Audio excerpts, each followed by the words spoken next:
Fala, galerinha do Casa 8! Esse é mais um programa apresentado e produzido por mim, Ana Cabral, e editado pelo Thiago. No último mês de 2023, o tema é sobre escrita e processos de cura interior, de modo a lidar melhor com os afetos que a gente sente. Antes da gente ir para o nosso bate-papo, eu vou pedir para você seguir a gente e ligar as notificações aqui no Spotify, Google Podcasts, Apple Podcasts ou YouTube. São as plataformas onde a gente está. Aproveita e liga as notificações para quando a gente subir um episódio você ser notificado, beleza? O nosso indica do mês é o livro, abre aspas, Quarto de Despejo, Diário de uma Favelada, fecha aspas, escrito por Carolina Maria de Jesus. É uma obra não ficcional em que Carolina escreve sobre sua vida em São Paulo. O livro tem esse nome porque Carolina morava em uma favela chamada Canindé, no interior de São Paulo. E na perspectiva dela, a cidade era a sala em que todos queriam estar e onde tudo estava em ordem. Já o quarto de despejo, a favela, era o lugar onde tudo o que não queria ser visto, que não era para ser visto, as pessoas, inclusive, que não eram para ser vistas, eram deixados lá. Um livro com uma narrativa incrível e muito sensível sobre a história de uma mulher negra, pobre e da periferia de São Paulo. Vale muito a pena a leitura.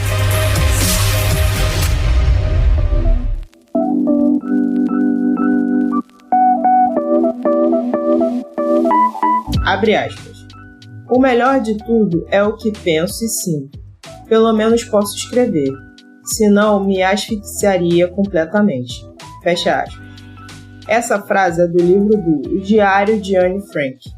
A partir disso a gente começa a imaginar como é potente colocar em palavras o que habita dentro da gente.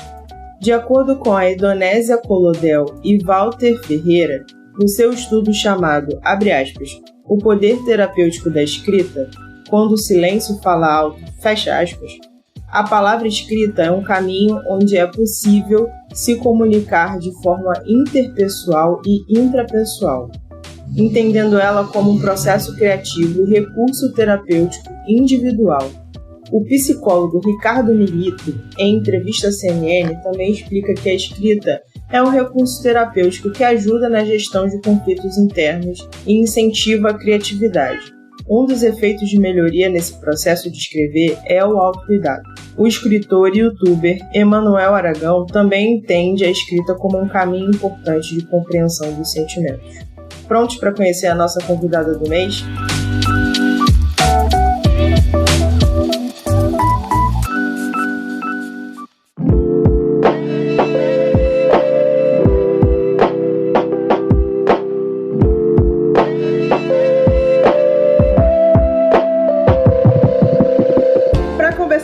Hoje eu trouxe uma mulher que tem um trabalho incrível como escritora, professora e ativista com foco em história brasileira, relações étnico-raciais e cultura afro-brasileira. Ela tem muitos hobbies como dança, ser mãe de planta, decoração e o seu prato preferido é rabada com agrião bem gostosinho, tudo junto. Pode entrar, Dandara Suburbano, Casa 8 é tudo seu.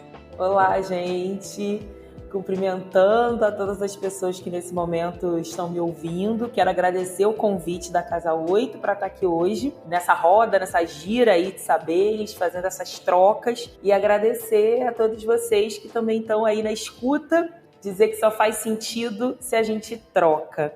Então, desde já vou chegando com a energia de querer depois também ouvir os feedbacks, saber o que vocês acharam, e que a gente possa continuar esse diálogo das mais variadas formas. Boa! Gratidão por estar aqui. Então, minha primeira pergunta vai muito para entender como é que foi o seu movimento de começar a escrever, como é que você se aproximou desse processo, tanto interiormente como exteriormente também para o mundo. Como que foi um pouquinho desse seu processo? Queria entender. Então, eu comecei a escrever muito criança, comecei a escrever por volta dos meus 8 anos de idade, que é de onde também tem o registro da minha primeira poesia, então já estava ali, né, com poemas aos 8, e num movimento que foi muito importante para mim, que a escrita, ela foi uma forma de expressão no mundo, né? Eu fui uma criança muito tímida, e eu vou explicar por que tímida, né? Eu acho que, frequentemente, mulheres negras, homens negros, têm a timidez como uma marca das suas vidas, e depois, quando a gente vai entendendo melhor como funcionam as relações raciais e as violências que atravessam a gente através do racismo, somadas a todas as suas interseccionalidades, né? Sexismo, LGBTQIA+fobia, enfim, né? A gordofobia, né? Que eu sempre fui uma criança grande, sou uma mulher gorda. Isso tudo foi se somando nesse corpo de criança preta e eu ficava realmente muito calada. Eu falei muito tarde, eu falava muito pouco, era muito quieta, estava sempre dizendo sim, obedecendo. Toda vez que eu falo disso, eu lembro de um texto de uma escritora chamada Bianca Santana. Para vocês que estão ouvindo a gente, eu vou sempre falar o nome de muitas pessoas aqui. Eu tenho esse hábito de fazer falas referenciando pessoas. Eu acredito que isso é muito importante, que a gente não invisibilize o trabalho, as trajetórias de quem caminhou muito para que hoje eu pudesse estar aqui também fazendo o meu trabalho e dando o meu relato e existindo, né? Então eu gosto de trazer essas pessoas para a roda. Eu sempre falo que quando a gente vai falando, eu sempre vou sentindo que vou aumentando de tamanho quando eu falo.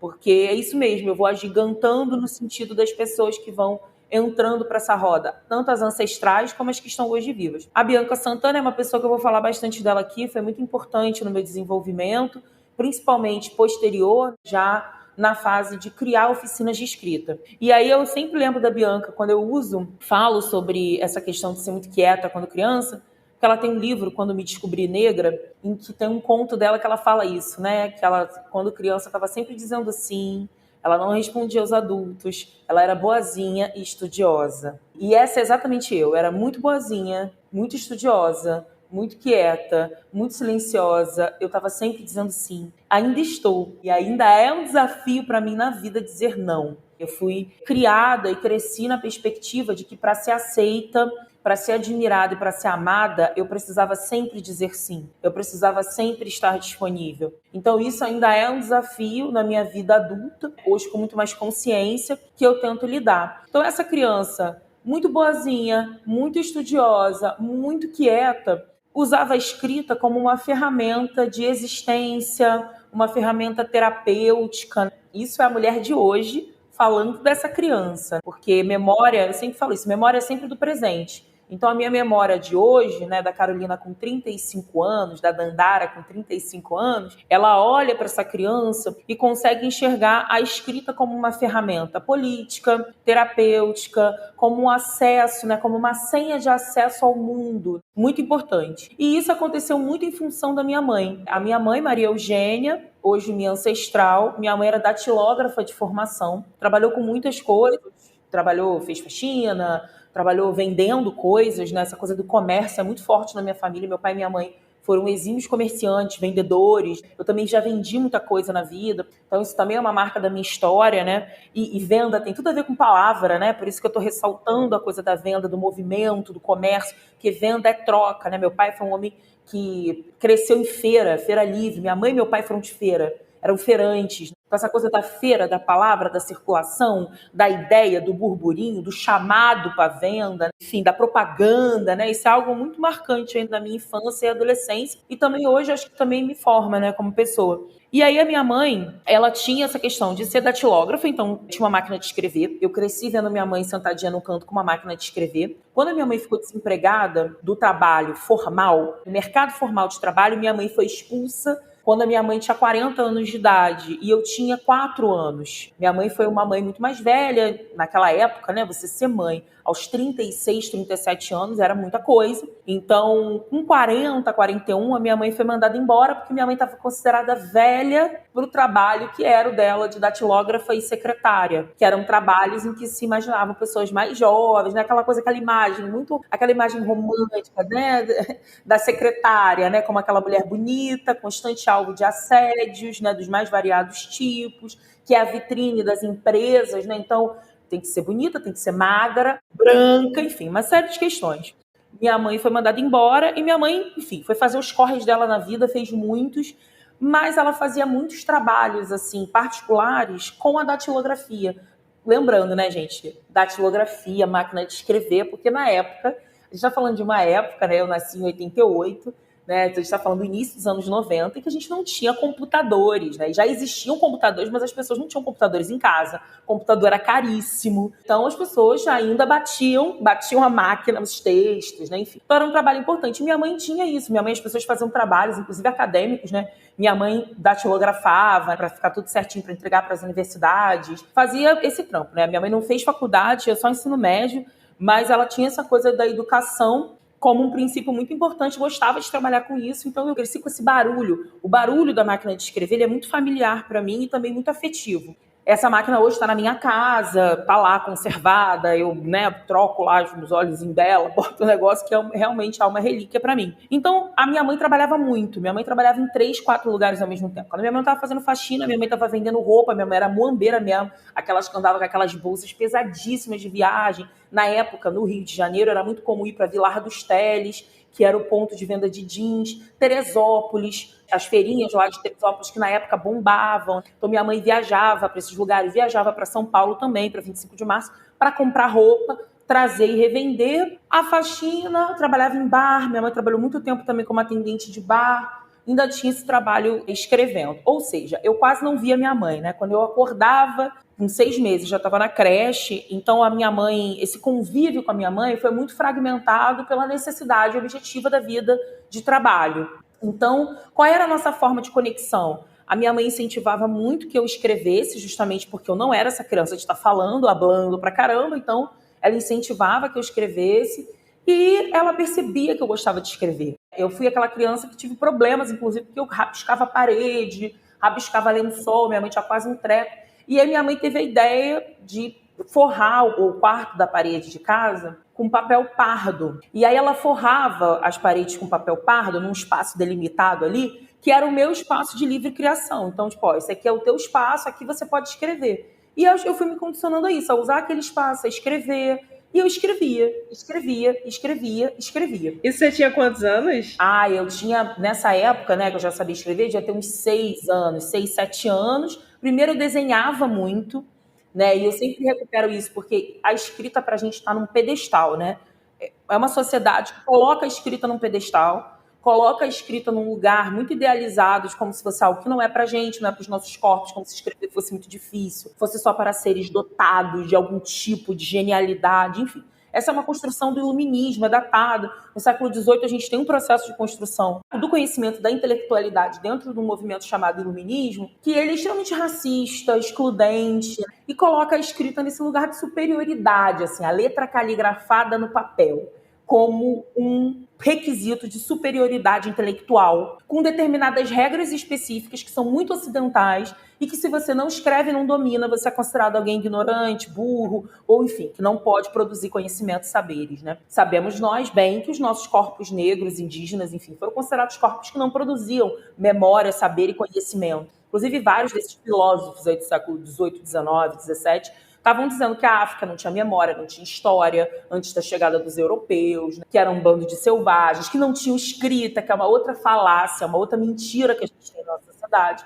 que os povos africanos das mais variados países da África e também os povos indígenas das mais variadas composições étnicas são ágrafos, né? Isso é uma outra mentira, ágrafo, ou seja, sem escrita, sem grafia. Isso é mentira, esses povos têm grafia, eles não são sem escrita. Mas são outras formas, né? Sim, e como se o processo de formação de memória passasse apenas por um filtro, que era o filtro da escrita. Então, se você só tem aquele filtro, quer dizer, se você tem outro processo de produção de memória e conhecimento, não é válido, né? Ele precisa estar dentro de um molde padrão europeu, acadêmico, muitas vezes, e branco, para poder reforçar, né? Para poder ser entendido como uma memória ou uma linguagem também. Sim, também dentro da chamada ciência que estava lá surgindo no século XVIII, essa ciência ocidental, capitalista, que excluía contribuições de outras produções de saberes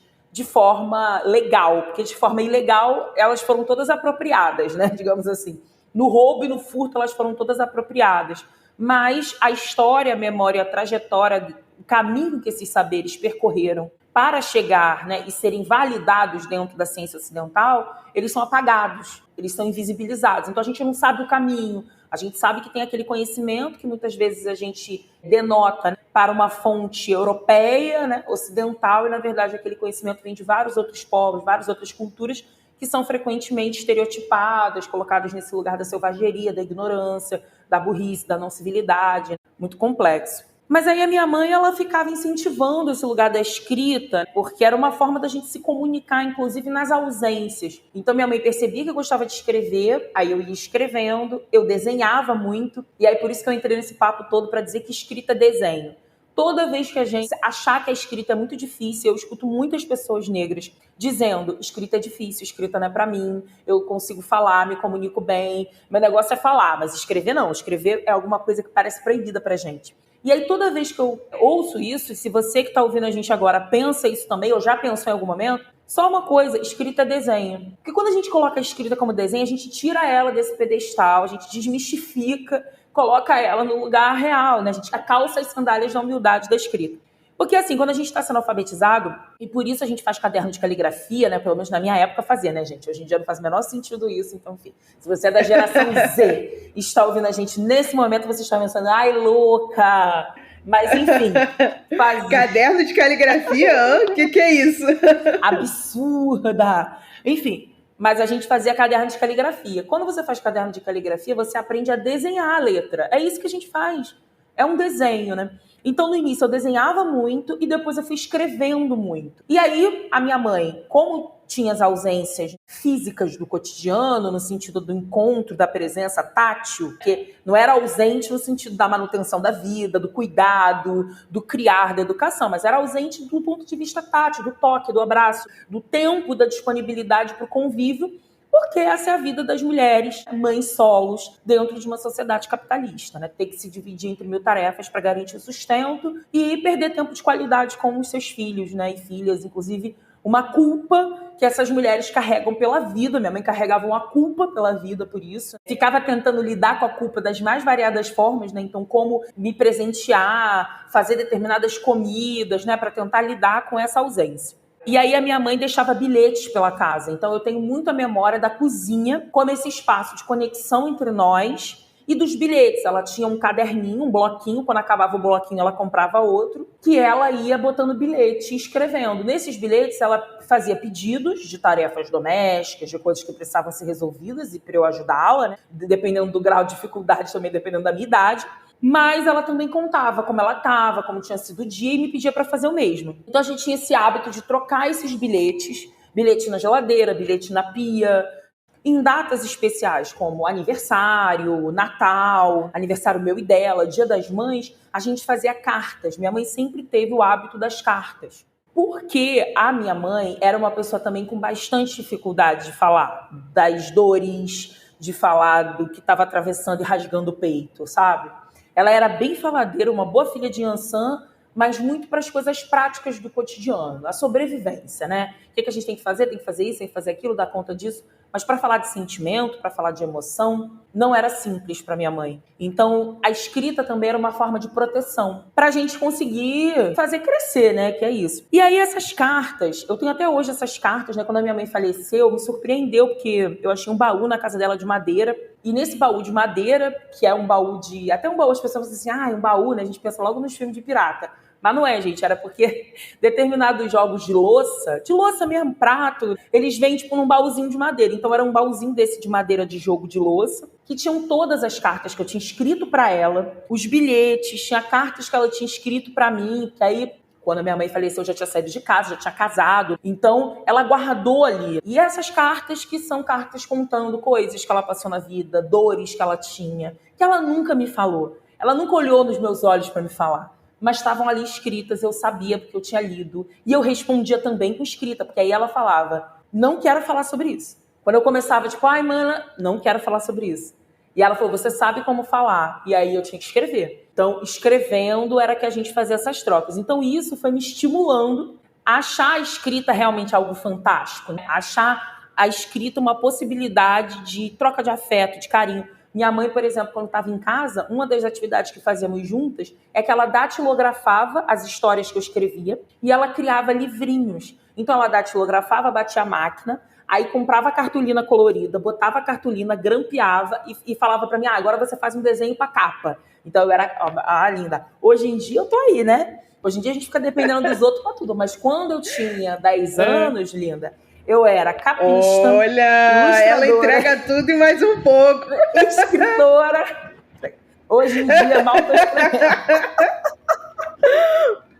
Mas se for olhar retroativamente, né? Trabalhou, escreveu, fez e aconteceu. Mas quando criança eu tava lá convicta que a mamãe me empoderava para achar que eu podia fazer tudo e que eu podia ter meus livros. Eu tive meu primeiro livro com 10 anos de idade, tá lá. Tenho até hoje esses livrinhos que ela fazia, ela datilografava, ela grampeava, né? Tinha todo um capricho, era uma atividade que a gente fazia junto.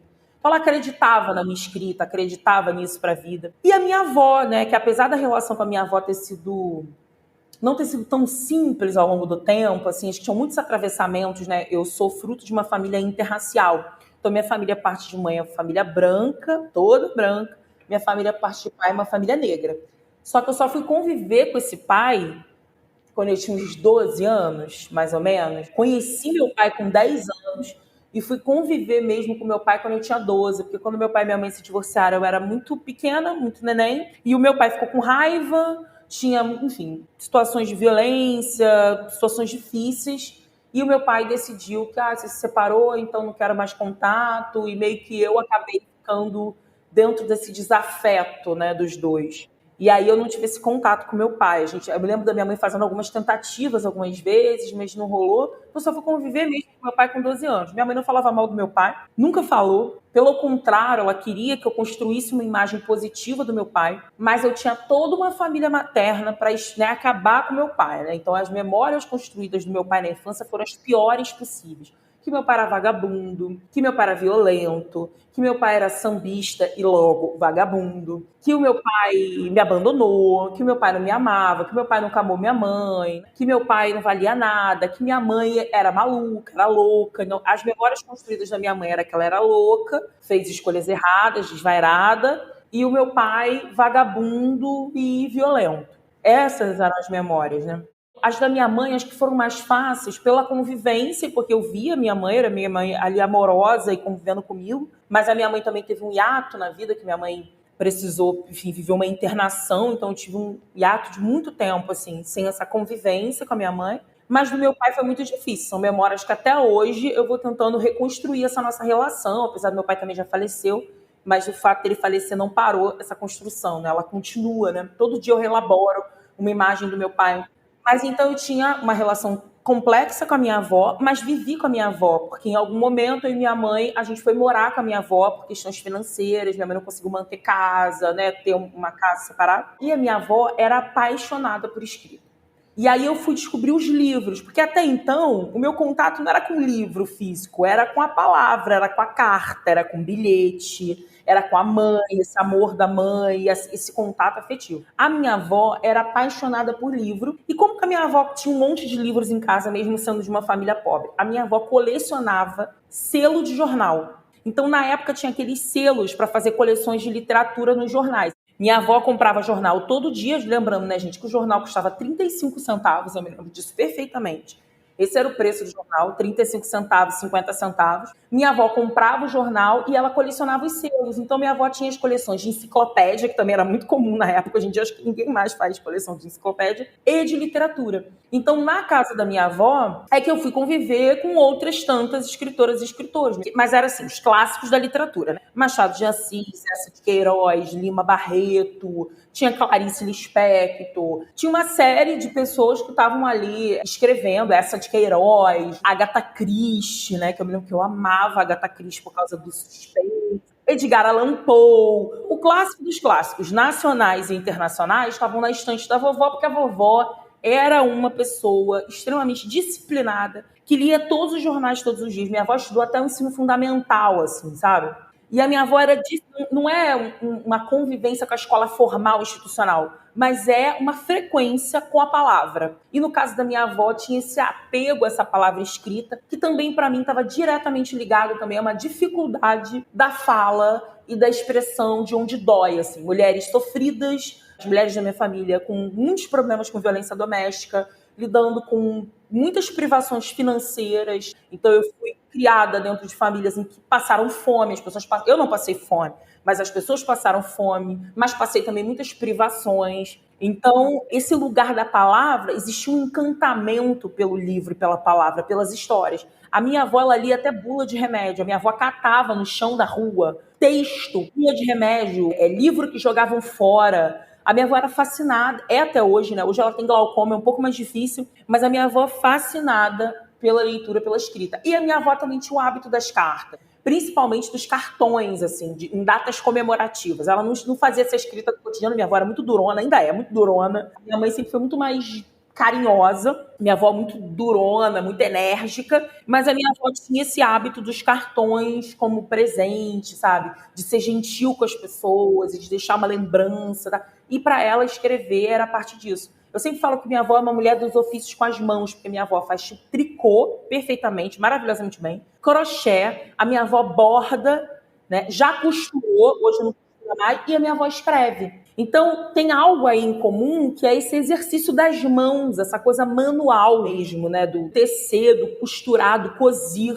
E a minha avó também cozinhava maravilhosamente bem, que é outra atividade manual também. Então, isso foi muito frequente. E aí, como eu ficava muito tempo com a minha... Você coloca muito afeto, né? São coisas em que você bota muito afeto, a palavra, a comida, o tecido ali para fazer o crochê. O produto dessa linguagem são coisas diferentes, né? Que você tem o tecido, tem o livro, tem... Sim. E aí, essa coisa das mãos é uma coisa que eu tenho muitas imagens da infância, das mãos da minha avó. Eu sei perfeitamente como são as mãos da minha avó. Se eu tiver que descrever e desenhar, eu sei, porque essa coisa de vê-la sempre com a mão, de alguma forma, a mão em movimento, a mão fazendo esse processo de construção mesmo, né? Então, isso sempre foi muito forte. Aí eu fui conviver com a minha avó um pouco mais tarde, quando a gente foi morar junto, que eu já tinha uns 9 anos, já estava mais velha um pouco. E a minha mãe continuava trabalhando absurdamente, trabalhando muito.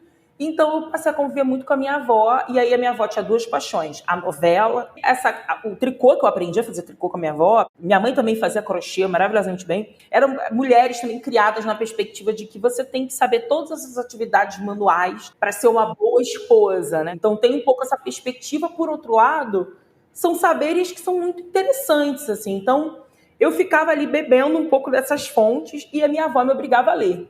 A minha avó falava, não, você tem que ler, você tem que ler. E tinha também essa coisa das famílias das classes populares, que a educação é uma forma de romper com a condição social difícil, desafiadora. Então, eu passei a vida ouvindo da minha avó, da minha mãe, das minhas tias e do meu próprio pai, que você precisa estudar. Para você ter um futuro, você precisa estudar muito, você precisa ser... E sempre uma perspectiva, para mim, que como era uma criança, né, uma pessoa negra, você precisa ser mais e melhor. Você precisa fazer mais, você precisa fazer melhor, você precisa ser a melhor, porque a vida vai ser muito mais difícil para você, porque você é mulher, você é preta, você é pobre, então você precisa fazer mais e melhor. E estudar muito. Minha avó falava, a única coisa que não te tiram é o conhecimento.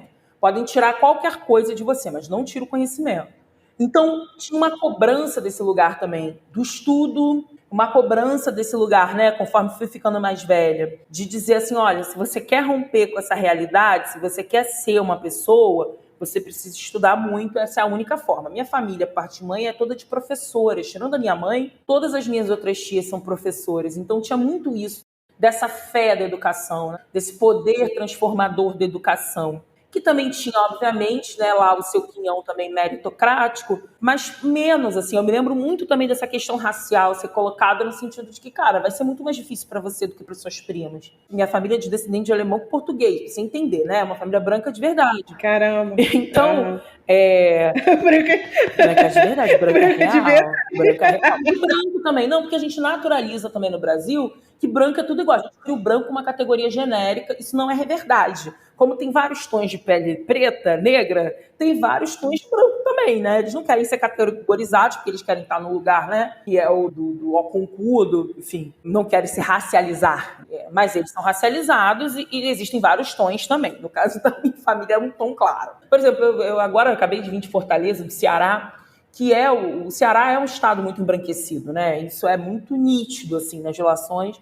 Mas as pessoas se acham brancas, né? Às vezes falam com orgulho de ser branca, e você fala assim, gente, branco? Você fica assim, você não é branco, pensando, né? Porque a autodeclaração, né? A pessoa tem o direito. Mas é isso. Nesse caso, não. Eu tô falando de uma família de fato, de pessoas brancas. Eu sou a única pessoa negra da minha família até hoje. Não existe outro casamento interracial na minha família. Não existe outra pessoa negra na minha família. Às vezes eu fico muito impressionada com isso, porque são 35 anos e eu sou a única até hoje, minha parte de mãe. A minha família, parte de pai, já é uma família quase toda negra, né? Apesar do meu pai ter se relacionado com a minha mãe, que é uma mulher branca, com outras mulheres brancas também. Mas meu pai teve 9 filhos e todos os 9 filhos do meu pai são negros. Inclusive, eu sou uma que tem a pele mais clara, tenho irmãos muito mais retintos do que eu. Então, educação era um princípio, educação era um valor. Eu gostava de escrever, isso foi estimulado, foi incentivado.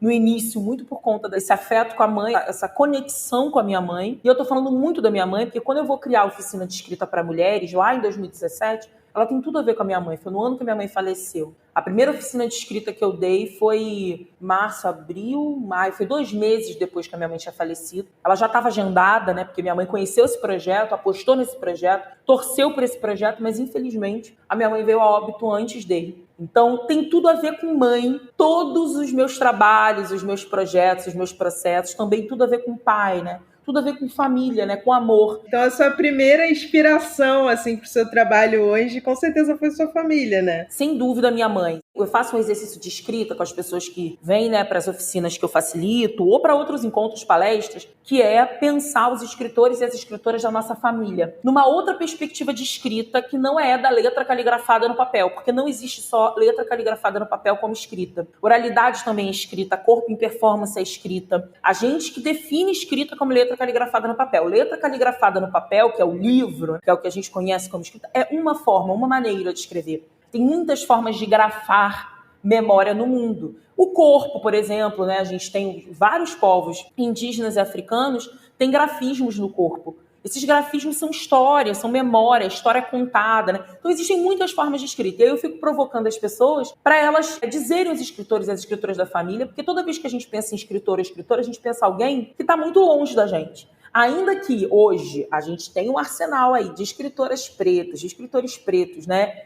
Que pelo menos dentro, né, do trabalho que a gente faz estão tendo algum tipo de visibilidade, né, ainda que tardiamente, como no caso da Conceição Evaristo, mas ainda assim, se eu digo que a minha escritora preferida ou a escritora que eu mais gosto é a Conceição, eu não estou falando de alguém que está na minha família. Eu estou falando de alguém que fenotipamente está próximo, né? Tem um fenótipo, uma mulher preta, dentro das histórias dela, óbvio, as nossas histórias se atravessam, mas ainda assim não é alguém da minha intimidade, do meu círculo de intimidade. Então o que eu provoco às pessoas é: cadê os escritores e as escritoras? Cadê as pessoas que incentivaram a gente no ofício da palavra, na artesania da palavra e que estão dentro da nossa própria família? Não só consanguínea, famílias extensivas também, né? Então, olhando para a minha história, eu tenho a minha mãe, que é essa, né? Datilógrafa, escritora de bilhetes pela cozinha e pela geladeira, escritora de cartas e também exímia ouvinte de música. A minha mãe era apaixonada por música. Eu nunca vi minha mãe abrir um livro e ler um livro. Inclusive, quando eu publiquei o meu livro, em 2013, eu dei meu livro para minha mãe e eu fui vendo ela aglomerando poeira na mesa de cabeceira, né? Aí eu ficava assim: mãe, você tá lendo o livro? Ela toa, de vez em quando ela mudava o marcador de página para dizer que tá valendo. Pra dizer que tá valendo. Claro que ela não ia, né, me desapontar nesse sentido, mas eu tenho certeza que nunca deu, né? Achava isso engraçado, inclusive. Minha mãe detestava ler, minha mãe detestava livro. Para ela, livro era uma coisa que ela achava chato. Minha mãe era ansiosa, agitada, então para minha mãe manter o foco era difícil. Então ela achava um saco, um negócio grande que tinha que ficar abrindo lá, fazendo silêncio, lendo. Minha mãe gostava de movimento. Então a música era muito importante para minha mãe. Todos os momentos da vida da minha mãe e os nossos eram permeados por canções. Minha mãe juntava dinheiro, por exemplo, para comprar disco. o luxo, assim, digamos assim, da minha mãe, né? Na época, porque é isso, né, gente? Vinil, tô falando de vinil, não tinha Spotify. Nem Deezer. Nem Deezer, tinha vinil, e o vinil era muito caro. O vinil era muito caro.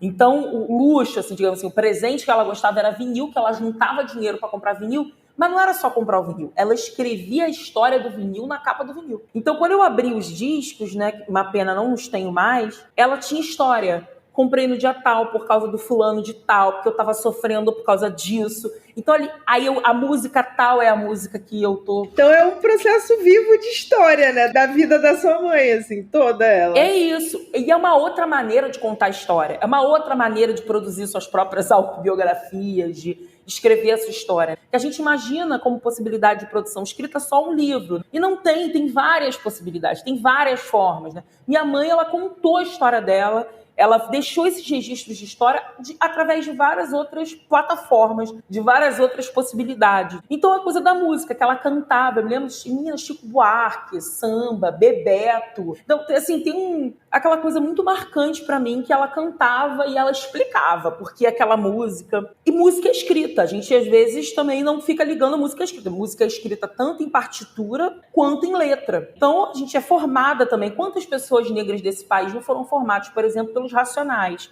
Eu mesma.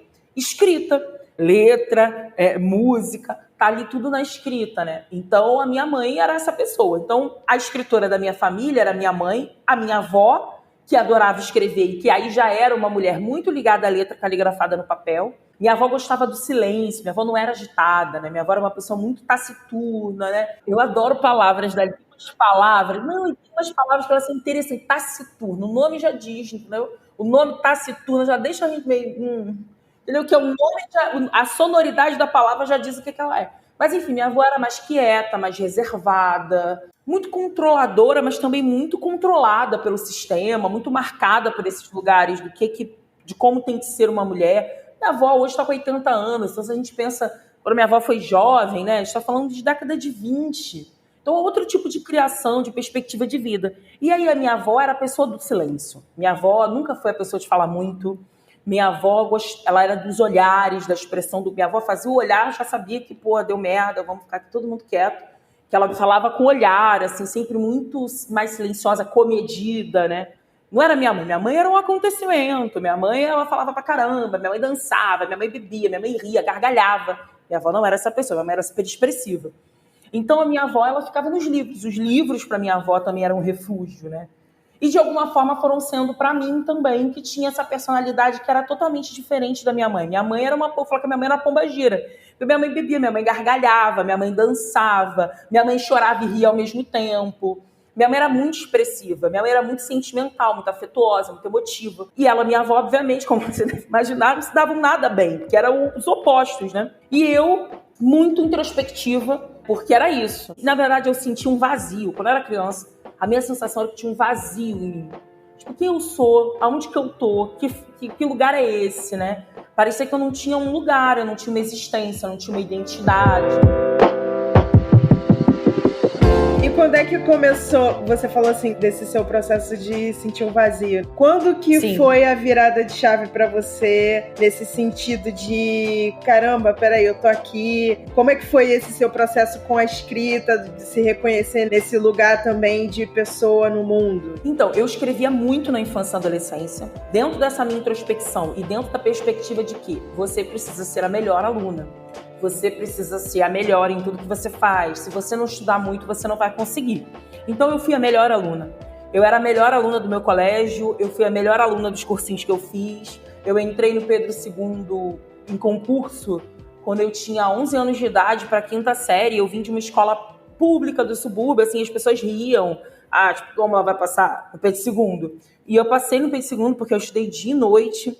Passei lá na reclassificação, mas passei. Entrando no Pedro II, eu levei umas porradas, porque assim, era outra forma de ensino, outra forma de tudo. Então, no início foi muito difícil, mas depois eu fui uma das melhores alunas do Pedro II, né? Inclusive ganhando aí a pena de ouro, que era o prêmio máximo e tal dos alunos do Pedro II, chegando até esse momento. Eu passei em primeiro lugar no vestibular. Então, eu era essa pessoa. E porque eu estudava muito, assim, eu falo isso porque, assim, não tinha nenhuma coisa de ser genial, assim, não tinha nada de genialidade. Eu estudava muito, Eu era muito quieta, eu era muito calada. Depois eu fui me soltando um pouco mais. Acho que o Pedro II também foi uma escola que me provocou em muitos sentidos. Tem muita gente diferente, lugares diferentes, provocações diferentes. Foi a primeira vez que eu ouvi falar em raça, em relações étnico-raciais, foi no Pedro II, com professores negros, que inclusive um deles, que foi o grande pai da minha vida, assim, uma pessoa muito importante na minha trajetória, infelizmente faleceu na pandemia, que foi o Célio Generoso, professor de história. O nome tinha no sobrenome Generoso e era muito generoso.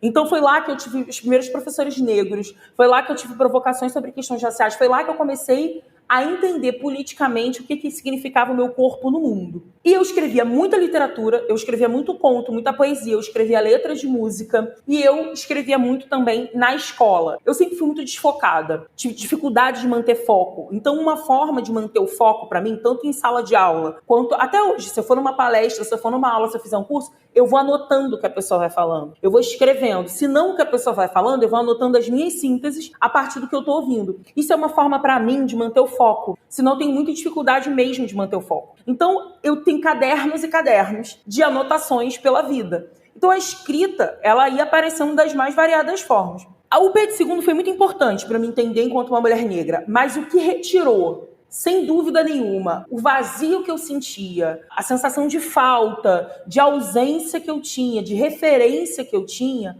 foi o terreiro. Com 17 anos, eu entro pro candomblé. Então, o candomblé foi uma virada de chave na minha vida. É óbvio que durante a adolescência eu já convivia bastante com meu pai. Meu pai fez um esforço muito grande de retomar a convivência comigo quando eu tinha por volta dos meus 10 aos 12 anos. Digamos que ele sofreu um bocado, porque eu não queria essa convivência, até porque as narrativas e a memória que eu tinha do meu pai, construída por algumas pessoas da minha família, era a narrativa da violência, da ausência, da irresponsabilidade, que é os estereótipos ligados aos homens pretos, né? Eu sempre falo isso. Minhas tias, minha avó, muitas vezes falam, seu pai é um vagabundo. Nossa, meu pai tem muitos defeitos, vários desses estereótipos. Meu pai correspondeu bem, eu digo isso com honestidade. Mas tem uma coisa que meu pai nunca foi vagabundo, assim. Meu pai sempre trabalhou muito. E eu ficava imaginando por que, né, determinados estereótipos criando uma imagem que não era real. E é óbvio, meu pai teve muitos problemas também, mas também muitas qualidades. Eu não conseguia ver nesse momento, ainda criança, as qualidades. Quando eu fui retomando o contato do meu pai, o início foi muito doloroso e difícil para nós dois, de várias formas. Mas quando eu tenho 17 anos, esse contato ele já está muito mais frequente. Ainda que permeado por tensionamentos, mas muito mais frequente, assim como principalmente a minha convivência com as minhas irmãs, a minha convivência com os meus irmãos, que não era necessariamente ligada ao meu pai. Eu sempre convivi com os meus irmãos, porque minha mãe fazia questão disso, né? Então esse movimento das mães era um movimento que acontecia à parte.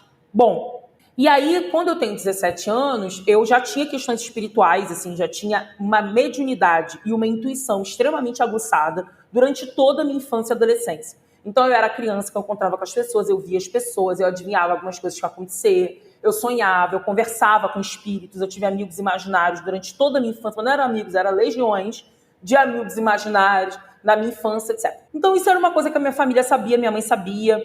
Algumas vezes na infância eu me lembro de fazer algumas incursões em centros de umbanda, por exemplo, em casas kardecistas, porque eram momentos que eu estava um pouco mais perturbada, e minha mãe ia lá para poder entender o que estava acontecendo, tomava um banho, acalmava a criança e tal. E me lembro de sempre ouvir as pessoas dizendo, olha, vai ter uma hora que essa menina, né, vai precisar entrar, vai precisar cuidar das coisas, não tem jeito, é o destino dela, não. Eu já conhecia Xangô antes de eu entrar no terreiro, porque todas as vezes que eu saía na rua, tinha alguém para olhar para mim e dizer, essa menina é de Xangô, né? Essa menina é de Xangô? Você é de Xangô? Então eu já tinha ouvido esse nome, não sabia bem o que significava, mas eu sabia que era Xangô, porque eu sabia que eu tinha alguma coisa com ele. Uhum. E que as pessoas diziam para mim. Então essa coisa com a espiritualidade mediou toda a minha vida também, inclusive com a própria escrita.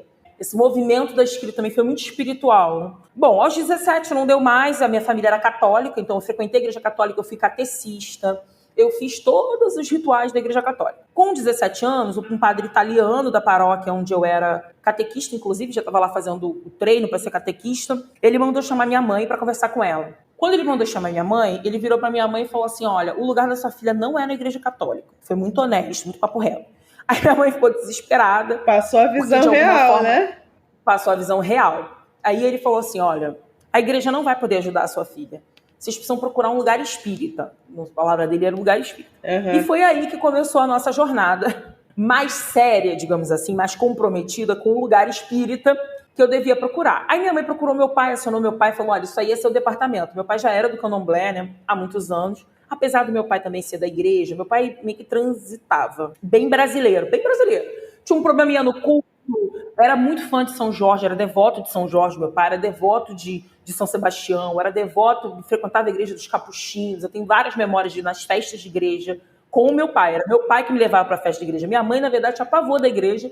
Minha mãe só ia me deixar na porta, no máximo assistir uma missa, achava chato e queria ir embora. Mas a minha avó era muito católica, né? E o meu pai, ele gostava da festa. Era aquela religiosidade popular, devoção popular. Então eu ia para a Alvorada de São Jorge com meu pai, e eu era aquela pessoa que era companheirinha, né? Uhum, então eu tava ali junto, vamos. Eu adorava comer, imagina. Então meu pai também. E essas igrejas de festa de igreja, imagina, um monte de comida. Então isso aí com certeza era um argumento que me seduzia. Ia para as festas tudo com meu pai, acordava de madrugada para ir para a Alvorada de São Jorge, ia lá para Quintino, ia para a Alfândega, no centro do Rio, ia para a Igreja dos Capuchinhos, na Tijuca, ia para as festas de Largo, íamos eu e papai. Então, eu não tinha uma convivência de terreiro, mas tinha uma convivência de igreja. Quando a minha mãe procura meu pai e diz, é com você, meu pai me leva para fazer um jogo, é a primeira vez que eu faço um jogo de búzios na minha vida, numa amiga do meu pai, que era mãe de santo, uma mulher preta maravilhosa. E aí me lembro dela falando assim, você já sabe, né, que você é de Xangô. E agora Mentira, sério? Sim, não tinha como negar isso, né? Caraca, era muito forte mesmo. Que maneiro. É muito forte. E meu pai também era de Xangô, né? E aí tem toda uma ancestralidade dessa família. Aí ela falou, você sabe que você é de Xangô, não vai ter jeito, você vai ter que se iniciar, mas isso pode não acontecer agora, pode acontecer mais na frente, mas enfim. Aí me passou uns ebós, passou umas coisas que eu não entendia na época muito bem nada do que significava. Mas meu pai tomou conta disso, foi feito. E aí eu fui viver a vida, né? Vivendo a vida, foi no aniversário do meu pai, não à toa, que eu encontrei uma irmã de santo minha, que é a Rosilene. E aí a minha mãe virou para a Rosilene e falou assim, Carol, tá precisando encontrar um terreiro. Mas, na verdade, eu não estava muito preocupada em encontrar um terreiro. Mas eu tinha um namorado. Nessa época eu já tinha entrado na UF, na Federal Fluminense, eu fiz história lá. Graduação e mestrado na Federal. Quando eu entro na UF, começa a ir muito para Niterói. Eu moro em Niterói há um tempo, né, em alojamento de estudantes. Nesse processo que você estava estudando lá? Sim, no processo de fazer a graduação. Assim que eu tinha entrado. Eu vou morar em Niterói, porque era muito longe. Eu morava lá na Ilha do Governador, a condição era muito ruim. Nessa época eu também trabalhava. Eu fazia UF, eu trabalhava e eu ainda fazia o ERG, Serviço Social. Meu Deus! Eu fazia 2 faculdades e trabalhava. Então ficava muito difícil esse deslocamento para a Ilha do Governador, que é um local muito ruim de transporte público, etc. Então teve uma época que eu fui morar em Niterói. Quando eu fui morar em Niterói, eu fiz uma amiga em Niterói. Essa amiga me levou num terreiro, uma festa de cigano. Nessa festa de cigano, eu olhei um cigano que eu achei lindíssimo, fiquei apaixonada pelo cigano. E depois namorei não com o cigano, mas com o médium. O médium do cigano, que foi esse namorado, que também era de Xangô, veja você. Nossa. E a gente começou a namorar. Aí nesse aniversário do meu pai... E o seu namorado já era do candomblé também? Ele era da Umbanda. Ah, tá. Só que ele estava se afastando da casa dele, a mãe de santo muito velhinha, então já estava tendo problemas na casa, ele estava procurando uma casa. E aí, na época, eu falei para ele, eu também, mas eu pisciana, né, gente? Eu sou pisciana, né? Então eu falando assim, tô procurando. Mas eu tinha certeza que a vida ia, de alguma forma, me apresentar magicamente esse lugar. Aí ele estava muito mais focado nessa tarefa, até porque ele já era, né? Ele não queria ficar sem casa e tudo mais, mas ele queria encontrar uma casa nova, queria se aproximar do candomblé, tinha essa questão também de ter uma mediunidade que ele sabia já por alguns indicativos, né? Inclusive espirituais, que precisava cuidar de algumas questões no candomblé, né? Então ele estava procurando, à procura. Eu estava a paisana, vivendo a minha vida, recém-entrada na universidade, né? Toda felizinha, toda com a cabeça em outro foco. Com a cabeça em outro foco, achando que o mundo, né? Como toda pisciane, achando que o mundo era uma, né, torta colorida, etc, né? Apesar de, enfim, vários sofrimentos aí. Mas eu era muito esperançosa, muito ingênua, né? E achava mesmo que eu não precisava me mobilizar, que uma hora isso ia acontecer. Bom... Estava no aniversário do meu pai sempre fazia festa no aniversário dele, no dia do aniversário dele, que era julho, um canceriane. E aí eu estava no aniversário e a minha mãe falou com essa irmã de santo minha, né, que era a Rosilene, e falou assim, Rosilene, a Carol tá procurando uma casa e o namorado dela precisa achar uma casa. Aí a Rosilene veio falar comigo, né, uma negona preta também, veja, você é de Xangô. Uma negona preta. Ó, Xangô é presente mesmo. Menina, ele quis que eu fosse. Ele quis Aí que ele você falou assim, fosse. eu tava fazendo a Let It Go, Let It Go. Tava fazendo... Chegou e falou, linda. Let It Go não, vem coisa. aqui. Chega aqui rapidinho. Chega mais. E aí foi esse jeito. Aí Rosilene virou pra mim e falou, você tá procurando uma casa? Eu falei, eu? Não, isso vai acontecer, acho que eu não tô pronta. Eu tinha ido para alguns lugares, na verdade, né? Quando o padre mandou aquele recado, aquele papo reto pra mamãe, eu fui em alguns lugares kardecistas, cheguei a frequentar o kardecismo um tempo, que é o caminho que o católico faz, né? Católico, porque o padre ainda falou isso, espírita, né? Que espírita é um termo genérico que abarca uma série de coisas. E é importante fazer também um recorte temporal que nessa época a gente não tinha, talvez, um maior debate sobre religiões de matriz africana, de uma forma mais estabelecida, né? Em que as pessoas falavam sobre candomblé e tal. Era tudo muito religioso. Exato, era tudo muito, né, vestido e velado de espiritismo, né? Enfim, tanto que espiritismo não tem nada a ver com candomblé. Espiritismo, na verdade, era um grande balaio de gatos. Exato. Que cabia tudo. Cabia o kardecismo, cabia as demais... Umbanda, correntes espiritualistas, cabia Umbanda, Jurema, candomblé, tudo estava ali, né, dentro do espiritismo. Aí eu fui para algumas casas kardecistas, eu me lembro que o kardecismo foi muito difícil para mim, em algum momento, assim, eu vivi muito racismo, eu falo isso, dentro do kardecismo. Foi muito violento os atravessamentos raciais, que nessa época eu já tinha um bizu, né, já estava ligada, né, e é isso, dentro do Pedro II também, construí uma trajetória política, né, então, Grêmio, né, então já tinha uma trajetória ali política que ainda era muito mais marcada por um discurso do marxismo da classe do que da raça, mas que a raça já estava ali, até porque tinha esses professores que, né, provocavam, catucavam, faltavam ainda as leituras, porque o colégio definitivamente não tinha nenhum tipo de representatividade nesse sentido, mas já estava ligada nos Paranauê. Tinha meu pai que sempre falava de racismo, que sempre era muito enfático, sabe? Dizia assim, tipo, cara, você vai sofrer, a sociedade racista é podre, você tem que se cuidar, tem que se proteger. Meu pai era muito nesse sentido. Então, eu estava ali ligada nos Paranauê, e aí sofri muito no kardecismo, saí do kardecismo muito traumatizada. Aí falo pra ela, é ele que tá procurando a ponto pro namorado. Aí ela fala, olha só, de que orixá você é? Ela pergunta pra ele, ele fala, eu sou de Xangô. Ela, perfeito. Na quarta-feira que vem, que era na próxima semana, a gente vai fazer um amalá lá em casa, que é uma comida para Xangô, né? Uma comida típica de Xangô, amalá, que é uma comida feita com quiabo e carne, dendê, pimenta. E você podia ir lá conhecer a minha casa, porque essa cerimônia do amalá é algo um pouco mais fechado, você vai conseguir conversar com o nosso pai de santo. Ela falou isso. Aí ela falou, Rosilene, que era sua irmã. Virou minha irmã de santo, virou na verdade, sua irmã de santo, Eu não a conhecia, ela era uma desconhecida a essa altura pra mim, né? E aí eu falei assim, tá bom. Ele virou pra mim e falou, pô, mas você vai ter que ir comigo, porque eu não conheço nada na ilha. Ele não era da Ilha do Governador, ele era de Itaboraí, né? Ele era lá do outro lado da poça, né? Do outro lado. Sim, eu conheci por isso, inclusive, né? Porque tava lá em Niterói, estudando. E aí eu falei, tá bom, eu te levo. Aí levei, chegamos lá no Amalá, fomos no Amalá, né? Tava tendo a comida de Xangô e tal, meu pai de santo, já meu ancestral. Sempre tinha um hábito que era de fazer o amalá, ele rodava o amalá, que a gente diz, porque é literalmente rodar, ou seja, passar a comida, a gamela com o amalá, com essa comida de quiabo, carne, dendê, cebola, pimenta, rodar o barracão com essa gamela na cabeça, rezar os cânticos todos para Xangô, oferecer essa gamela, essa comida nos pés do assentamento de Xangô, que tinha o quarto de Xangô, na minha casa, porque meu pai de santo era de Xangô, é de Xangô também. E depois ele rezava, cantava, e depois ele jogava para Xangô. Então ele jogava o orobô, que é uma semente africana, é uma semente que você parte ela no meio. Você geralmente joga 2 orobôs, então você tem 4 pedaços, né? Cada um parte no meio. Você joga, dependendo da forma como esse orobô cai, você tem ali uma mensagem divinatória, você tem um oráculo, você tem, enfim, um signo, né? Um caminho que é apresentado ali. Então, a gente não só oferece comida aos orixás, como a gente pergunta para os orixás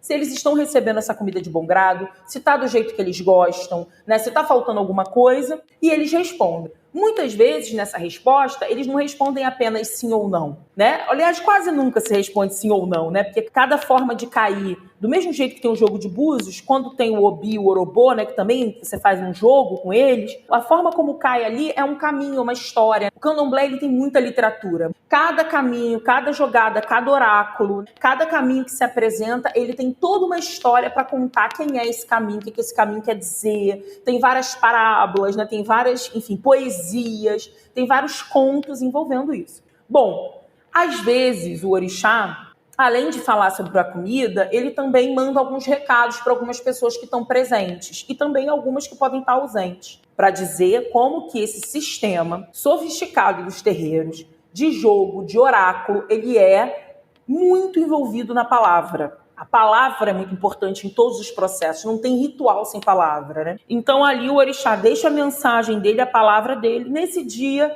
além de falar sobre questões da casa, Xangô disse que queria falar com alguém que estava presente e que não era da casa. E, enfim, só tinha eu e meu ex-namorado ali. E aí eu falei, com certeza é ele. Eu me lembro de falar, ele, certamente, ele que veio aqui buscar. E eu, toda de preto, eu me lembro disso perfeitamente, eu toda de preto, completamente fora do contexto, assim. E aí me lembro do meu pai de santo pedir para Rosilene, minha irmã de santo, hoje minha irmã de santo, né? A gente foi iniciada na mesma casa. Rosilene trazer uma saia, botar uma saia em mim, branca, para eu entrar dentro do quarto. As pessoas não entravam, as pessoas ficavam do lado de fora, quem era convidado externo, né? Só quem era da casa ficava dentro, porque Xangô queria falar comigo. E aí Xangô disse pro meu pai de santo que a partir daquele momento, aquela era a minha casa e que eu seria iniciada ali, teria uma jornada ali de alguma forma, né? Meu pai de santo disse isso para mim com muito cuidado, porque obviamente percebendo meu completo conhecimento sobre tudo, eu fiquei assustadíssima, mas resolvi não desobedecer. Eu era obediente, lembra que eu falei? Sim. Eu era quietinha, era obediente.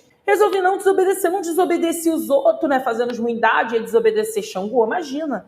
Estava achando aquilo tudo muito interessante, mas música que eu me arrepiava. Não desobedeci a partir daquele dia. Eu fui todas as outras quartas-feiras, botaram a malá para Xangô, que muitas vezes fui eu que cozinhei para esse orixá, né? Então, foi isso. Foi a casa que eu fui iniciada.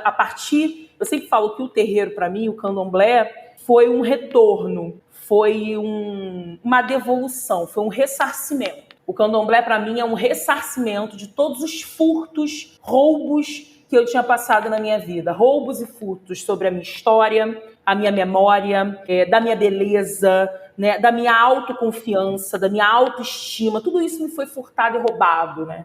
E ali, dentro do terreiro, com esse pertencimento, eu tinha a possibilidade do ressarcimento, da devolução, da integração, da consciência de quem eu era, de que corpo era aquele, do meu propósito no mundo, né? Então, eu sempre dou esse testemunho, que eu falo que a gente de terreiro, a gente precisa dar testemunho também, de que o terreiro, ele me deu uma vida, ele nem me devolveu a vida, ele me deu uma vida, ele me deu uma existência. Então, eu me lembro que várias vezes eu dizia pra minha mãe, eu tô sentindo um vazio, eu sinto um vazio. Isso era uma sensação constante mesmo que eu tinha, de que tinha um buraco no peito, de que tinha um vazio, que eu tentava completar das mais variadas formas, né? Estudando muito, lendo muito, ouvindo muita gente, enfim, dando muito amor para as pessoas na tentativa de ser amada de volta, várias coisas. E o terreiro, eu me lembro que a primeira vez, assim mesmo, que eu fui num candomblé e que eu vi Xangô dançar. Nesse dia eu não vi Xangô incorporado em ninguém, né? Estava lá só o assentamento e o jogo. Mas eu me lembro que a primeira vez que eu vi Xangô usa saia no candomblé. Então a primeira vez que eu vi Xangô rodar com o saiote dele multicolorido, né, passar por mim, eu me lembro que foi a primeira vez que eu senti que o peito não estava mais vazio, sabe? Que o peito tinha sido aquecido, que a minha história fazia sentido e que eu tinha um pertencimento, e que eu tinha uma identidade, que eu sabia quem eu era. Eu não tinha, palavras para definir isso. Essas palavras, elas foram sendo exercitadas, adquiridas, trocadas ao longo do tempo. Mas eu tinha, sensorialmente, a certeza que ali eu tinha, de fato, encontrado o meu caminho. E isso foi muito forte, assim. Eu me lembro do atabaque, primeiro que eu fui criada muito também dentro de escola de samba. Minha mãe era uma mulher do samba, meu pai era um homem do samba. Então, passei grande parte da minha vida dormindo embaixo de mesa, dentro de escola de samba, dormindo embaixo da mesa de plástico, né, com a bateria tocando. Então, essa coisa da bateria tá tocando da escola de samba e eu tá lá dormindo, porque criança cansa, tava cansada. Minha mãe levava um kit, que era um kit colchãozinho, né, dorme, não sei o quê. Eu me lembro quando eu ouvi o atabaque no terreiro, quando eu vi as pessoas tocando, eu pensei assim, gente, eu conheço isso é muito familiar, que era exatamente a escola de samba. Então, para mim, fazia todo sentido aquilo, porque eu já tinha ouvido aquele som antes, que era da escola de samba, que também me fazia muito bem. Era uma sensação, assim, para além de brincar e ficar estátua, de uma paz, assim, tipo, cara, tô no lugar certo. Por causa dos instrumentos, do samba, da música. E no terreiro, o atabaque. Então, sem dúvida nenhuma, a dandara, ela começa a ser forjada dentro do terreiro. E aí eu fui aprendendo 1000 coisas, essa literatura de terreiro, a literatura contada, recontada e também escrita dentro do terreiro. Tem uma imagem também que eu não me esqueço, que foi o primeiro jogo de búzios que eu fiz com o meu pai de santo. Meu pai de santo se chama Rogério de Xangô, Rogério de Aganju, já meu ancestral, já faleceu, do Axé Aganju. Nicolê, que é a minha casa, que vem da família Bambochela Biticu, que é o candomblé queto. E aí eu me lembro da primeira vez que o meu pai de santo foi abrir um jogo de búzios para mim, ele jogou os búzios, caiu ali, né, uma determinada posição, os búzios, ele abriu um livro. Eu nunca vou esquecer disso. Ele pegou um livro que devia ter uma grossura, sei lá, de 4 dedos, assim, né, juntos, ou seja, um livrão, um calhamaço. Ele abriu aquele livro para poder procurar o signo que tinha caído nos búzios, a história ligada àquele determinado caminho que tinha caído ali. A gente tem vários odus, exatamente. Eu não tô falando odu porque a pessoa fala, o que é o odu? Odu é um caminho, odu é um signo. Então tem vários odus. Aí ele foi lá, viu essa caída de odu, olhou no livro, foi lá abrindo o livro, achei. Aí começou a ler a parábola, a história, o conto que estava ligado a esse para me dizer o que aquilo queria me dizer. O que aquela história queria me dizer, né? Porque no fundo são histórias que tem sempre um fundo de tem ensinamentos. Tem sempre um ensinamento, um aprendizado, uma mudança de comportamento ali que a gente precisa fazer, algo que a gente precisa ficar atento na vida, ou do nosso comportamento das outras pessoas e tal. E eu me lembro que eu fiquei chocada, porque eu ouvi a vida inteira, inclusive dentro da universidade que eu já cursava, que os povos de tradição africana não tinham escrita, não tinham livro, que eles eram ágrafos, sem grafia. Quando eu vi meu pai de santo abrindo um livro e toda hora dizendo, né, eu fiz faculdade de história, tinha aula de antropologia, toda hora dizendo, são povos da oralidade, é o poder da oralidade. Quando eu vi ele abrindo o livro, aí eu virei pra ele e falei assim, você tem um livro? Ele falou, por que eu não teria um livro? Ele falou, eu tenho um livro há muito tempo, meu pai de santo tinha livro, né, a matriarca do nosso axé, que é a mãe Regina, também já falecida, tinha um livro. Ele falou assim, aí eu fiquei olhando pra ele muito em choque. E ele falou, olha, não, a gente tem muitos conhecimentos que são passados de forma oral, né? Conhecimentos, inclusive, que nem são passados de forma oral, que você vê a pessoa fazendo, você aprende a fazer, mas a gente também tem muita escrita. Então, a primeira pessoa a me dizer isso foi meu pai de santo, né? Então, eu fiquei olhando assim, e aí eu falei assim, esse povo da universidade não sabe nada, porque, obviamente, acreditava muito mais em Xangô e no meu pai de santo. E aí, fui vendo aquilo, e ele foi me contando tantas histórias, cada vez que eu sempre gostei de jogo de búzios, tem pessoas que têm pavor de jogo, tem gente que foge da mesa de jogo. Eu amo gosto jogo. Também. Eu amo o jogo porque o jogo, ele é um ebó de palavras, ele é a possibilidade de troca de palavras. A palavra, ela já resolve muita coisa. Sim, e eu acho que também é onde você encontra o direcionamento que você precisa ter para as suas necessidades que você precisa ter naquele momento. Então é o momento que Exu fala com você, que Xangô fala com você, você vai ter um ensinamento que você precisa ter dentro do caminho, do direcionamento, do seu comportamento, principalmente porque a tecnologia ancestral de candomblé, de Ifá, enfim, eles têm uma coisa que para mim é muito significativa, que é o problema não está fora. O problema está dentro, que reflete no externo, mas a orientação precisa vir de dentro, para você entender o que você pode fazer, qual mudança você pode trilhar na sua vida para que aquele problema, aquela dificuldade, aquele mau tempo que você está passando precisa se dissipar e você precisa vencer aquilo, né? Então eu acho que para mim a palavra do jogo, e toda vez que eu vou para a mesa de jogo também, eu vou muito,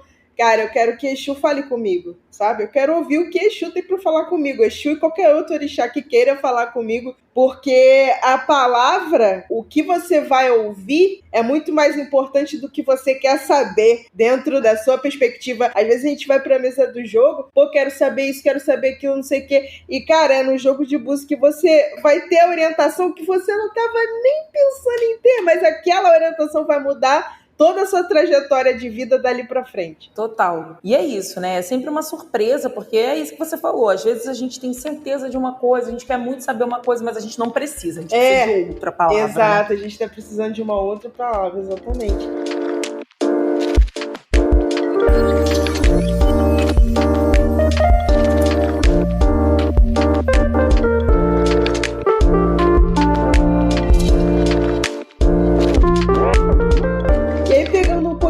gancho, né, dessa coisa da questão racial que você trouxe muitas vezes na sua fala, na sua questão também enquanto mulher preta, né? Eu queria saber um pouquinho de como que é falar, você já falou da sua ancestralidade, da sua família. Eu queria entender, por exemplo, como é o amor, como que você vê o amor, e aí não o amor apenas afetivo, mas o amor próprio, o amor com amigos, o amor com companheiro ou companheira que você tem, enfim.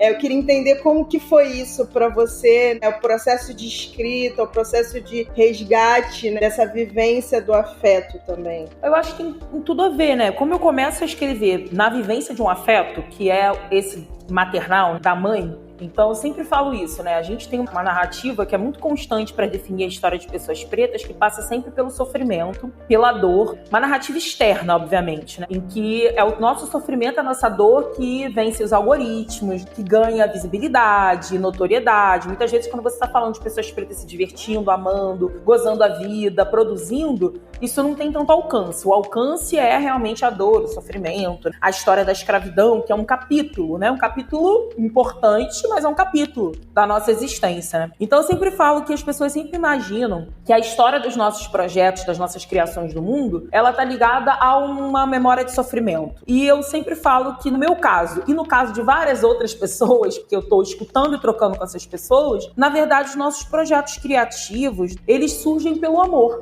É o amor que nos conecta e nos envolve muito mais do que a dor. Então foi esse amor de mãe, apesar de ter uma diferença importante racial, né? A minha mãe nunca conseguiu alcançar completamente, que era ser uma mulher negra, mas a minha mãe fez um esforço, porque ela tinha um amor e não queria que esse amor tivesse permeado por violência, de tentar entender como ela podia contribuir com a minha existência, mesmo dentro das nossas diferenças. Então, a minha mãe, por exemplo, tinha essa questão de me defender muito, de brigar muito. Hoje eu me relaciono com uma mulher, mas eu vivi lesbofobia criança. Meu primeiro contato com lesbofobia foi com a minha mãe, porque eu era uma criança grande, eu era muito alta, eu sempre fui grande, eu tenho 1,80 de altura. Com 12 anos eu tinha 1,70, calçava 40. Então eu cresci muito rápido, eu menstruei rápido, eu botei seios rápido. Imagina a loucura que foi isso pra minha mãe, por exemplo. Você tem uma menina negra, muito hipersexualizada, que era uma criança, mas que não parecia uma criança.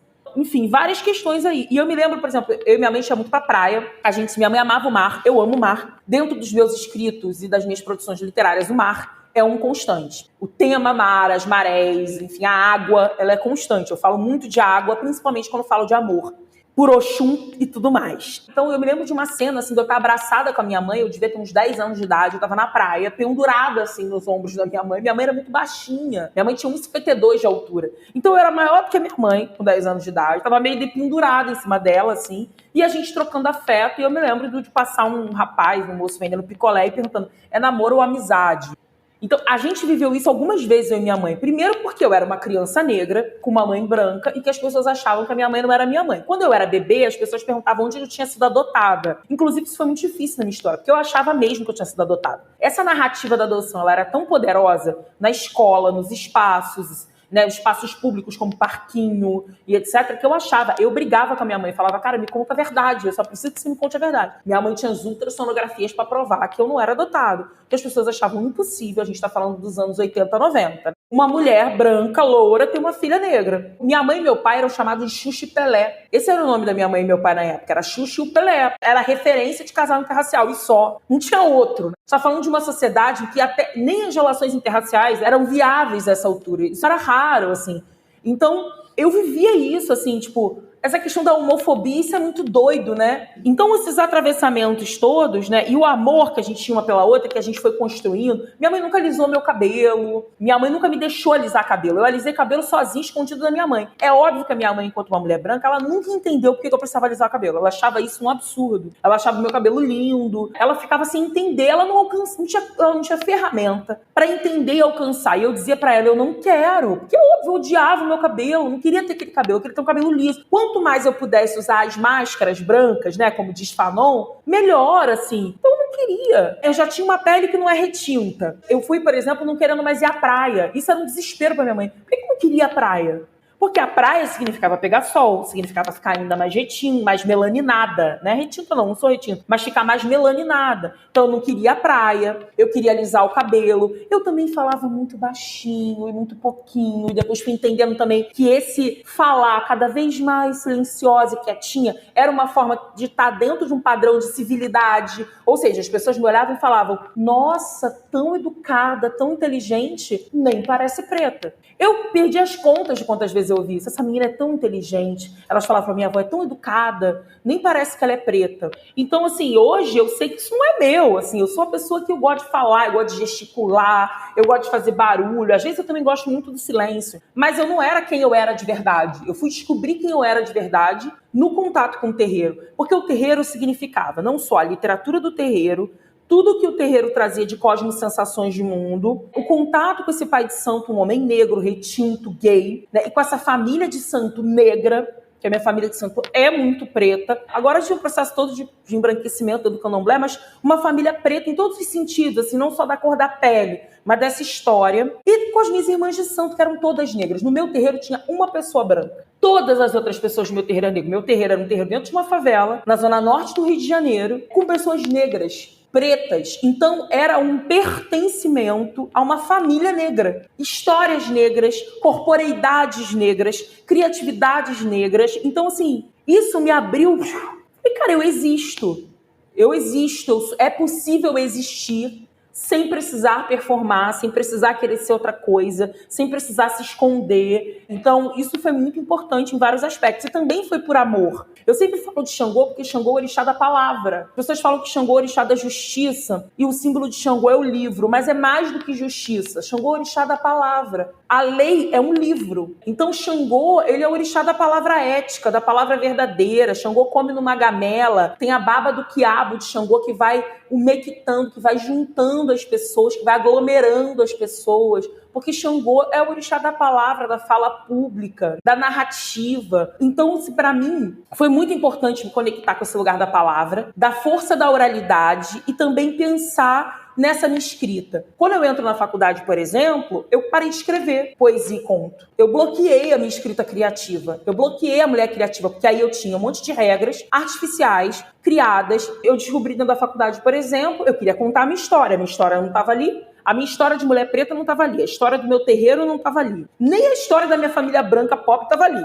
Então eu queria contar a minha história. Cheguei na faculdade, não vi a minha história. Minha história não estava na biblioteca. Na sala de aula, os professores diziam que eu era parte de uma cultura oral que não tinha escrita, mas o meu pai de santo tinha um livro. Então eu falei assim, não, peraí, tem alguma coisa errada. E aí eu dizia que terreiro não falavam de literatura, como se fosse uma coisa construída só dentro da universidade. Eu via que o meu terreiro tinha um monte de literatura, tinha um monte de história, que tinha preservação da natureza. A gente estava lá nos anos 2000 pensando que a gente não podia sujar mar e rio, que a gente tinha que procurar outras formas de despacho, por exemplo. Uma coisa que a gente está debatendo mais agora. Então aquelas pessoas ali que tinham passado muito pouco, inclusive, pela instituição educacional formal, pela educação formal, mas que era um quilombo e que tinha muita educação, muito mais que os meus colegas universitários, muito mais do que os espaços escolares formais que eu conhecia. Eu queria contar a minha história. Aí eu aprendi que para contar a minha história, eu até podia contar a minha história, mas eu teria que fazer isso em terceira pessoa, porque nessa época, gente, a gente está falando, eu entrei na faculdade em 2006. Em 2006 era o início das cotas, lembrando, né? Início das cotas na UERJ, na Universidade do Estado do Rio de Janeiro.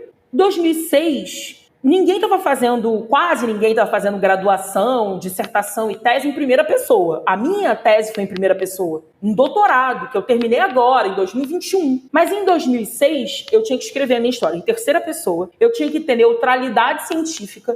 Aí eu aprendi que eu tinha que falar da história do meu povo de maneira neutra. E que eu tinha que chamar a minha história de objeto. As pessoas que eu convivi, que tinham relações afetivas, de objeto. Ou seja, eu estava falando de gente, mas eu tinha que chamar gente de objeto, me colocar num lugar de superioridade, criar uma narrador em terceira pessoa para contar a história que eu sentia. Sem nenhum envolvimento emocional, afetivo, né? Mas eu bloqueei, óbvio. Os meios acadêmicos, eles causam nos nossos corpos, né, diversas violências atravessadas ali. Eu tinha o terreiro para me fortalecer, para me recompor e me restituir a minha família, né, o afeto, o amor, mas tinha um espaço muito violento ali, institucional, universitário. Apesar de ter encontrado muita gente boa também, mas também muita violência. Esse espaço institucional me adoeceu muito. Já no final do meu mestrado, em 2013, é que eu começo a reconectar com a escrita criativa. Então, eu tive um hiato, que foi mais ou menos de meus 17 anos até eu terminar o mestrado em 2013, um hiato de anos, sem me conectar com essa escrita criativa, porque estava numa escrita muito... Eu trabalhei na revista de História da Biblioteca Nacional, né, que era uma revista super importante. Então, era uma escrita toda acadêmica. A revista de História ainda tinha uma coisa meio jornalística, né? Tinha um pouco mais de afeto, um pouco mais ali, né, digamos assim, de um swing, de um borogodó. Mas, mesmo assim, eu estava muito dentro de um ambiente, de uma escrita acadêmica e muito distante do que eu queria fazer, de quem eu era. Então, fui me alienando mesmo também, um pouco de quem eu era, entrando muito em conflito, que eu tinha o contraponto dos outros espaços de quilombo para me fortalecer, para me dizer assim, olha, vocês estão falando, não faz o menor sentido. Mas, enfim, não é um processo tranquilo, foi um processo doloroso. Aí eu começo a fazer as oficinas de escrita. Quando eu começo a fazer as oficinas de escrita, é um processo muito de eu estar começando a fazer oficinas de escrita de outras mulheres, e aí que eu vou voltar na Bianca Santana, que eu falei no início, porque eu conheci a Bianca num evento de lançamento do meu livro, que é o Sabá do Sertão, né, que fala das bruxas pretas. Nesse lançamento do livro, eu, Bianca e Marielle, a gente sentou, Bianca, Marielle Franco, a gente sentou para conversar depois, e a Bianca falou da oficina de escrita que ela estava oferecendo em São Paulo, a Bianca é de São Paulo. Falei, Bianca, não tem condição de eu viajar para São Paulo, não tem dinheiro e tal. Ela falou, cara, se tu arrumar a passagem de ônibus, dá um jeito, que eu não vou te cobrar a oficina, você fica na minha casa e vai fazer. E foi a partir desse momento que eu tive contato com uma oficina de escrita conduzida por uma mulher preta pela primeira vez, porque isso é um mercado muito branco, muito embranquecido. E eu fiquei fascinada, essa oficina me deu vários insights, esse trabalho me despertou a mulher criativa, orgástica, porque eu falo sempre que o prazer, o afeto e o nosso desenvolvimento profissional estão intimamente interligados, a nossa criatividade, né, está interligada. E aí eu fui me conectando com essa mulher ali naquele processo de autonomia, de autoestima, de autoria no mundo e criativo. Eu faço a oficina da Bianca, vou fazer outras, e eu começo a chamar a Bianca para o Rio para fazer a oficina de escrita, porque eu queria que outras mulheres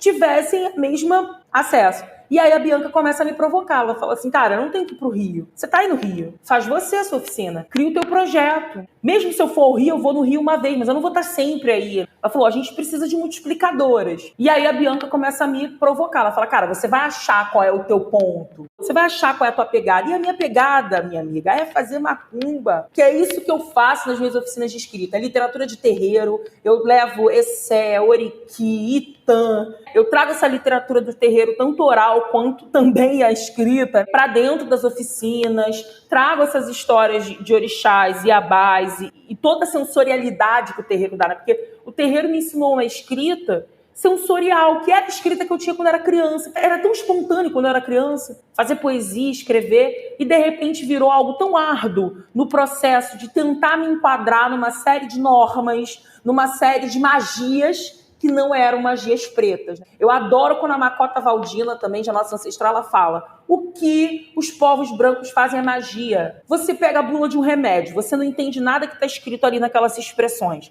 Um monte de coisa que você nunca viu na vida. Isso é código, é magia. Makota fala que magia é código. Então tem uma série de códigos que o Ocidente Europeu ele criou para, inclusive, nos impedir o acesso a determinados saberes e conhecimentos. Que aí só decifra os códigos quem passou por determinadas instituições que ensinam esses códigos e que são extremamente privilegiadas e que só algumas pessoas vão ter acesso. Então a gente se sente burro e ignorante porque a gente não tem acesso ao código. Só que nós também temos um monte de códigos, né? E Dandara, como é que é para você trabalhar com a palavra e reconhecer a força que ela tem? Para mim, trabalhar com a palavra é ter o direito de fortalecer a minha ancestralidade e a minha espiritualidade, que significam a minha existência no mundo. Então, a palavra é uma senha de acesso ao mundo. A Conceição Evaristo fala muito sobre isso, que a palavra é a nossa senha de acesso ao mundo. Para algumas pessoas é a dança, para outras é a música. Para mim é a palavra oral e escrita, né? E também no corpo, porque palavra está no corpo, está no pensamento, está na energia, que me fazem acessar o mundo, trocar com o mundo. Então eu tenho um grande apreço assim, pelo esse movimento, que é um movimento de dizer e reforçar para mim e para as pessoas, e esse exercício ele é simultâneo, né? Tudo que eu troco com as pessoas, tudo que eu escrevo para o mundo, eu estou também dizendo para mim mesma, né? Esse movimento interno e externo não tem uma barreira dividindo essas coisas, eu acho que a gente faz isso simultaneamente, é o de dizer Contar a própria história é um superpoder. Reconhecer a própria história, conhecer a própria história e contar a própria história é um superpoder. A gente é negado, a gente tem isso negado na história do Ocidente, principalmente nas instituições formais, porque a gente faz isso o tempo todo nos nossos espaços, nos nossos quilombos, nos nossos territórios. É muito comum. A gente conta a nossa história, a gente fala da nossa história, as crianças desde cedo falam isso. Mas, conforme a gente vai acessando as instituições europeias, de base cristã, eurocristãs, do mundo aí fora, né, as instituições com todas as suas regras, a gente vai também se desconectando muitas vezes de quem a gente é.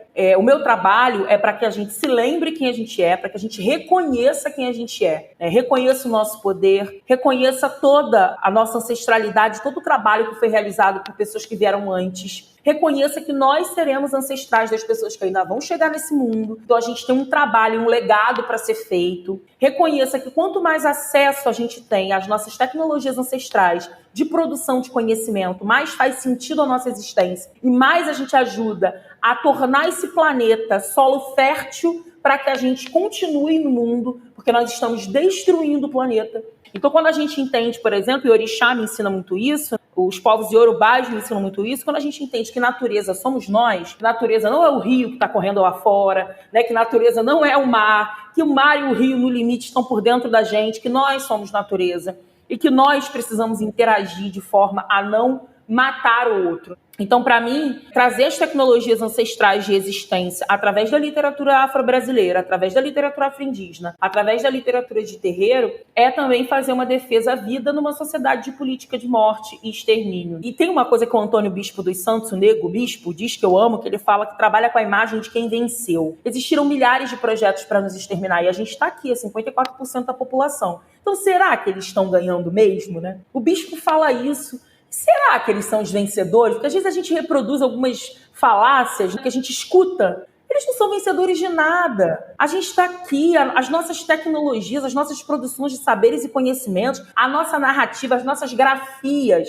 a nossa história, ela é tão potente que ela tem nos mantido estar aqui de pé, com cicatrizes. Sim, mas a gente está aqui contando história.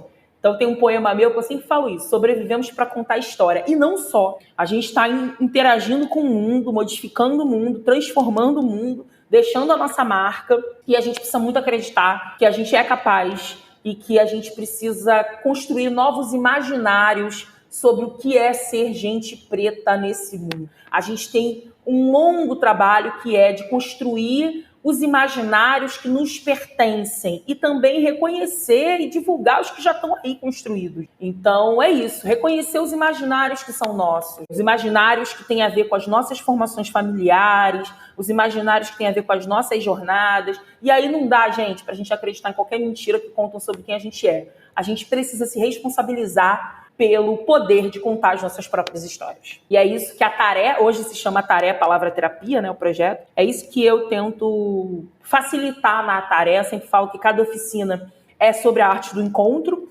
então cada pessoa traz a sua palavra, a sua história, as suas trocas, e a gente faz disso algo que vai se agigantando mesmo, então depende de todo mundo, e é isso, provocar as pessoas, juntar gente, provocar as pessoas, cutucá-las nas suas histórias, nas suas existências, e ver como é que a gente pode criar cada vez mais formas de facilitar nossas vidas e dificultar a vida de quem quer nos destruir. Esse é o objetivo. E é isso. E aí, junto disso também, o meu trabalho acadêmico está muito ligado ao racismo religioso, denunciar o racismo religioso, ao mesmo tempo promover, né, aí a boa palavra sobre as tradições de matriz africana, sobre o terreiro, sobre o que significam as nossas existências, sobre o que a gente fez na história desse país, que a gente construiu esse país das mais variadas formas junto com os povos indígenas. Então está muito ligado a isso. E a Ataré Palavra Terapia, de onde veio as oficinas de escrita, é esse projeto em que eu consigo fazer isso através da arte, através da escrita criativa, através da sensibilidade, da ludicidade, né? Então a Ataré também é uma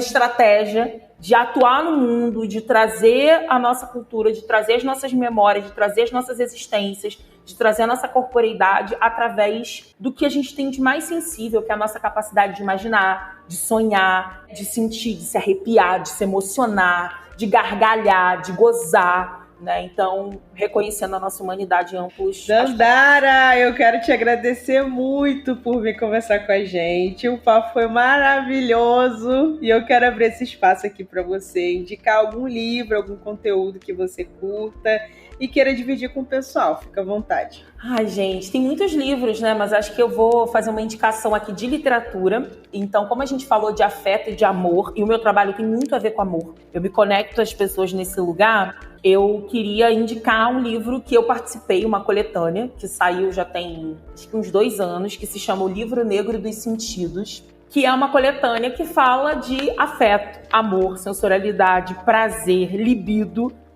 por mulheres negras. Então eu gosto muito de pensar que esse lugar do prazer a gente está construindo no lugar de protagonista e não no lugar de objeto. Então, para mim, não há criação no mundo bem desenvolvida sem prazer, sem libido, sem tesão. Então, quero indicar o Livro Negro dos Sentidos, que foi publicado pela Mórulo Editorial e que é uma coletânea que tem escritoras incríveis. Eu tenho a honra de estar lá ao lado de Conceição Evaristo, de Elisa Lucinda, enfim, um monte de mulheres lindas, de gerações diferentes, idades diferentes, trajetórias diferentes, cor de pele, de pigmentações diferentes, falando que, sim, a gente goza bastante. Arrasou! Gente, esse foi mais um programa do Casa 8. Siga a gente nas nossas redes sociais. No Instagram é @podcastcasa8, tudo junto. Compartilha, comenta, manda e-mail ou DM para você falar o que você achou do programa. Valeu? Beijo, gente! Beijo, obrigada!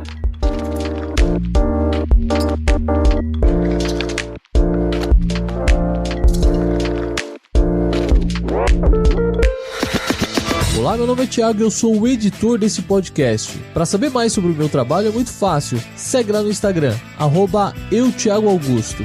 Até o próximo podcast.